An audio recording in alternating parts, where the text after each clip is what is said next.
Bonjour à tous et bienvenue sur la chaîne. Aujourd'hui, on va parler un petit peu de Warhammer 40 000 et surtout, on va parler de l'équilibrage du jeu parce que on entend parler quand même assez fréquemment du fait que Warhammer 40 000 dans sa 10e édition, bon, certains trouvent le jeu assez peu amusant, certains trouvent le jeu super fun, certains trouvent que l'édition a bien simplifié les choses, certains trouvent que c'est vraiment injouable et pas amusant et qu'on a perdu toute la saveur de chaque armée. Ce qui est sûr, c'est que la plupart des gens s'accordent à dire que le jeu est actuellement très équilibré entre les factions. Donc on va parler un peu de ça aujourd'hui et voir qu'en fait le jeu ne l'est pas du tout. Il est équilibré entre les factions, mais il n'est pas équilibré tout court. Donc qu'est-ce qu'on dit quand on parle d'équilibre du jeu? De quoi on parle? On parle de comment le jeu fonctionne quand on choisit une armée, est-ce qu'on a une chance de gagner contre à peu près toutes les autres armées. Il y a évidemment toujours des match-ups qui fonctionnent mieux que d'autres, mais globalement l'idée c'est de se dire est-ce que une liste d'armées raisonnablement réfléchie a une chance contre une autre liste d'armées raisonnablement réfléchie d'une autre armée. Et pour l'instant, la plupart des gens semblent trouver que oui, la 10e édition de Warhammer 40 000 est plutôt très bien équilibrée. Et si on regarde les statistiques de victoire, surtout en tournoi, on s'en rend compte, depuis la sortie de Paria Nexus et de la dernière Data Slate, donc la passe d'équilibrage qui a eu lieu en juin, sans compter les différents ajustements de points depuis, seules 2 factions sont sous les 45% de taux de victoire en tournoi depuis juin, sont les Space Marines qui jouent en Codex Space Marine. Ça c'est un vrai problème dont il faudra discuter un moment aussi. Les Space Marines qui jouent avec le livre d'armée Space Marine, ils sont nettement moins bons que les Space Marines qui sont joués par un codex comme par exemple Dark Angel, Blood Angel ou même Space Wars, parce qu'ils ont moins d'unités, mais que si Games Workshop rehausse ou améliore les unités du codex de base, ils améliorent aussi les autres chapitres qui sont déjà beaucoup plus forts. Donc ils ont un vrai problème, et donc pour l'instant le codex Space Marine est en dessous des 45% de victoire, et on a aussi les Space Marines du chaos qui étrangement sont en dessous des 45% de victoire aussi. Pourquoi 45%? Parce que Games Workshop a tendance à vouloir équilibrer entre 45 et 55 en se disant que c'est à peu près là que se situe l'équilibre entre les factions. Pour l'instant, sur cette période-là, aucune faction n'est au-dessus de 55% de taux de victoire. Donc on peut penser que le jeu est très bien équilibré. Effectivement, si on regarde ça sur un tableau, sur une courbe distribuée comme ça, on peut voir qu'en fait, à part les Space Marines du chaos, les orques sont peut-être un petit peu en dessous, les agents de l'Imperium, très étrangement, sont près des 50%, ce qui est surprenant parce que ayant lu ce codex, il y a vraiment rien dedans d'efficace ou d'inquiétant. Le Mechanicus proche des 50, et on va jusqu'au bout avec, là encore, très étrangement, les Chevaliers Impériaux qui sont à plus de 50% de taux de victoire sur cette période, alors qu'ils sont quand même largement considérés comme étant pas exceptionnels. Les démons, qui eux sont plutôt pas mauvais, et puis pas mal de choses comme ça. Donc on a quand même une distribution qui est très étalée, mais plutôt bonne, entre 45 et 55. Donc on pourrait penser que Warhammer 40 000 est pour l'instant dans une très bonne situation. Le problème, c'est que ça ne reflète absolument pas le manque de variété dans les listes que l'on peut construire. Pourquoi? Parce qu'il faut parler d'équilibre interne contre équilibre externe. En vérité, Warhammer 40 000 actuellement est plutôt très mal équilibré. C'est mon avis, je suis pas le seul à le dire, c'est mon avis, je pense que le jeu n'est pas très bien équilibré actuellement. En équilibre externe, donc l'équilibre entre les factions, on est probablement dans la meilleure situation qu'on ait jamais connue sur Warhammer. Il n'y a pas de faction qui écrase les autres complètement, comme on a pu l'avoir au début de la 10e édition, avec les Eldar qui roulaient sur absolument tout le monde, avec des taux de victoire à plus de 60%. On n'est pas non plus comme quand le Codex Necron est sorti, où ils aplatissaient absolument tout avec certaines listes. On est dans une situation qui est beaucoup plus équilibrée. Par contre, quand on parle d'équilibre interne, l'équilibre entre les unités d'un même codex, c'est vraiment pauvre dans la plupart des codex et des index, à part ceux qui n'ont que très peu d'unités, comme par exemple les Votann ou les World Eaters. Mais la plupart des autres armées, même celles qui ont eu leur codex depuis, sont assez mal équilibrées en interne. Il y a clairement des unités qui sont bien meilleures que d'autres, et des unités qui ne seront que rarement voire jamais prises parce qu'elles ne font pas le travail, elles ne sont pas efficaces, même en partie amicale, on ne les prend pas parce qu'elles ne font rien sur la table, et quand on joue entre potes, on aime bien que nos unités, de temps en temps, tuent un truc ou soient capables d'aller prendre un objectif. Des unités qui ont de mauvaises règles, de mauvaises stats, même avec un coût en points très bas, on ne les prend pas. Évidemment, quand on parle d'équilibre interne, ça veut pas dire qu'il n'y a pas des match-up complètement atroces. Custodes contre Death Guard, par exemple. La Death Guard transforme quasiment les Custodes en Space Marine. Donc forcément, pour le coup en point que vous payez pour les Custos, c'est un match-up absolument atroce. Donc évidemment, si vous jouez une armée full infanterie orc contre une armée full lance-flamme de Salamanders, c'est pareil, vous allez avoir quelques problèmes.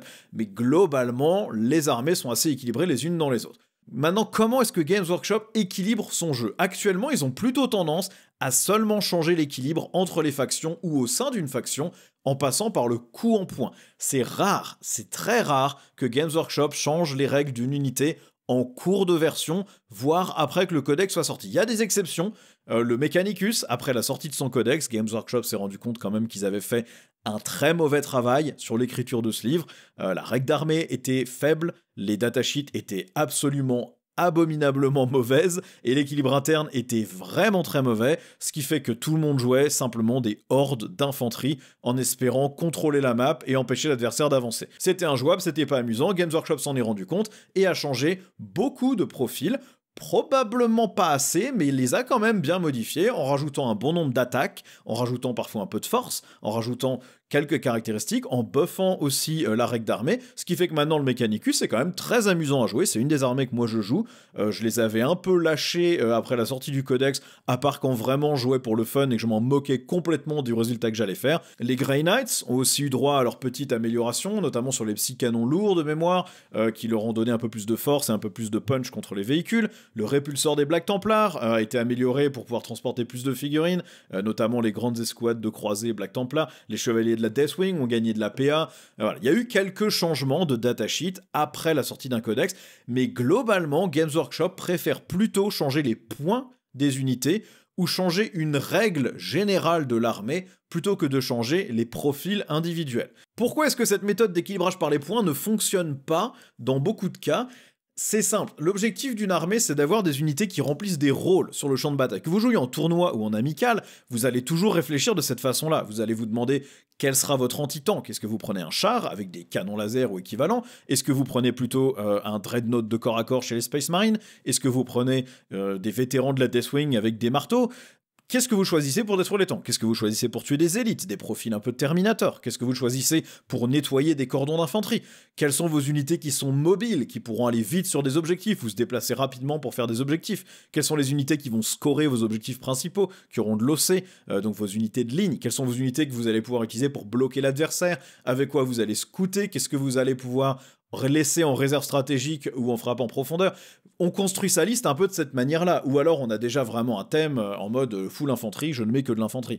Globalement, on a tendance à choisir des rôles. Et beaucoup de codex ou d'index ont des redondances d'unités, et elles ont des différentes unités qui sont capables de remplir le même rôle, mais avec un genre de profil et d'armes différents. Cependant, en tournoi, il y a toujours un meilleur choix parmi les deux. Entre les Pteraxi ou les Cerberus, on va quasiment toujours prendre les Pteraxi. Pourquoi? Parce que les Pteraxi peuvent passer à travers les murs, ils sont infanterie, donc ils ne sont pas gênés par les ruines. Parce que les Pteraxi occupent plus de place au sol, ils vont bloquer l'adversaire dans son avance, il va donc être obligé de les tuer. On va toujours prendre des Pteraxi au lieu des Raiders si on a les points, et les Pteraxi sont pas vraiment beaucoup plus chers que les Raiders.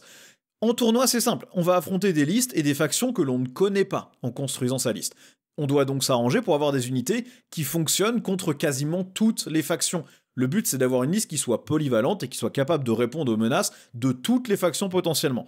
Et dans ce cadre-là, il y a toujours un meilleur choix, celui qui a les règles les plus désirables. Ceux qui peuvent bouger quand on leur tire dessus, ceux qui ont un mouvement réactif quand on s'approche à 9 pouces, ceux qui ont la règle assaut, ceux qui ont scout, ceux qui ont la relance des touches, ce genre de choses, c'est ce qu'on va privilégier. Les unités qui ont ces règles-là sont celles qui sont le plus jouées. Le coup en point n'a plus vraiment d'importance à ce stade-là, même avec une grosse différence de coût, on va prendre l'unité qui sera la plus efficace, pas forcément l'unité la plus efficiente, mais la plus efficace, parce qu'on veut quelque chose où on est sûr que, quel que soit le match-up, elle va servir à quelque chose dans la liste. En partie amicale, on s'en fout de cette notion. Le but, c'est pas forcément de gagner à tout prix, c'est de s'amuser et de faire une liste qui fonctionne. Cependant, cet équilibrage par coup en point a tendance à pas vraiment marcher non plus. D'abord parce que la sphère amicale de 40 000, elle est quand même plus ou moins en train de se réduire comme peau de chagrin, elle est parasitée hein, par beaucoup de création de contenu qui est très axé tournoi, très axé méta, très axé compétitif. On parle que de telle faction est vraiment nulle, elle s'en sort pas en tournoi, elle gagne pas, en oubliant que la plupart des gens jouent pas en tournoi en fait. Hein. La plupart des gens ils jouent 1 à 2 fois par mois avec leurs copains, ils achètent 2 nouvelles unités par mois et c'est à peu près tout. Et la plupart n'ont qu'1 ou 2 armées. C'est pas le joueur tournoi, c'est pas représentatif du tout, et donc une armée qui est nulle en tournoi, elle peut être absolument fun et sympa à jouer en amical. On a aussi le fait que quand on joue en amical, on veut avoir des unités qui font quelque chose sur la table. Une partie amicale, on aime se raconter une histoire. On aime se dire, ah, tu te rappelles cette partie où mes robots castellans ont chargé à travers la table en 2 tours, en faisant des advances de 6 à chaque fois, et ont défoncé ton Land Raider à coups de poing, ou ont éclaté Robot de Gilliman en lui tapant dessus. C'est marrant, c'est des choses dont on veut se souvenir. On veut des unités qui vont faire quelque chose. À partir d'un certain stade, ce que je veux expliquer, c'est que le coût en points qui est bas ne compense plus les règles trop faibles ou les règles inintéressantes. Donc là, j'ai pris quelques exemples sur des armées que moi, je joue personnellement. Donc on a les motos, les Vertus Praetor des Custodes contre les Venatari. Les Venatari, on a 3 mecs pour 165 points, si je me trompe pas, qui sont infanterie, qui bougent de 10, qui traversent les murs, qui ont la capacité de faire une arrivée précipitée pour 0 CP, et comme le stratagème est nommé, on peut le faire avec 2 ou 3 unités dans le même tour, donc ça prépare des contre-charges très efficaces. Ils ont lance quand ils chargent comme les motos, de mémoire ils ont le même nombre d'attaques, ils ont juste pas de tir s'ils ont la lance. Par rapport aux motos, qui pour 140 points, on n'en a que 2. Alors, elles ont 1 PV de plus chacune, mais au final, pour 25 points de plus, chez les Venatari, on a de mémoire 2 points de vie de plus, on peut traverser les ruines, on a la même endurance, on a la même sauvegarde. Il n'y a aucune raison, dans aucun monde, amical ou pas, de jouer des motos au lieu de jouer des Venatari. Le seul point négatif, c'est que c'est des unités Forge World, des Venatari, donc ça coûte très cher, sauf si vous achetez un bon vieux recast.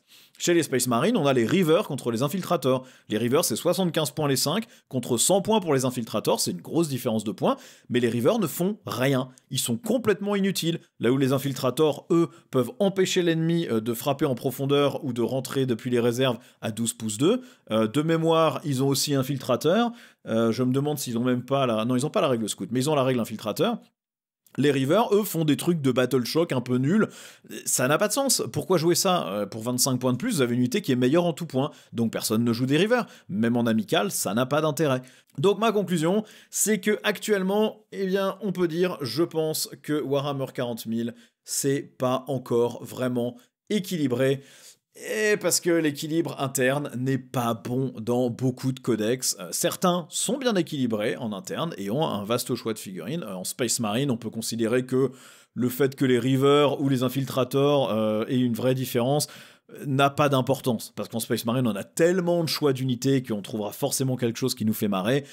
Par contre, sur des codex comme les Drukhari, sur des codex comme les Votan ou comme les World Eaters, qui ont assez peu d'unités au final, ne pas avoir d'équilibre interne, ça peut faire très mal. Alors on a de la chance chez les Drukhari, l'équilibre interne est plutôt bon, à part quelques unités comme les Lions, il y a vraiment rien qui n'est pas jouable ou qui n'a pas d'intérêt du tout. Mais il y a certaines armées, les Necrons par exemple, ont quelques unités que personne ne va jamais jouer parce qu'elles n'ont pas d'intérêt. Leurs règles ne servent à rien. Bref, je m'arrête là. J'espère que vous avez apprécié la vidéo. C'est une nouvelle chaîne, c'est la première vidéo de la chaîne, c'est un concept, ça ressemble beaucoup à Auspex Tactics, sauf que je voulais faire du francophone. Dites-moi si ça vous plaît, dites-moi si ça vous intéresse, et puis en fonction des réactions, je ferai d'autres vidéos là-dessus, ou écoutez, on s'arrêtera là si ça prend trop de temps pour le nombre de vues que les gens sont prêts à consacrer à ces vidéos. Merci beaucoup, et je vous souhaite de passer une excellente fin de journée, et je vous dis à la prochaine. Ciao.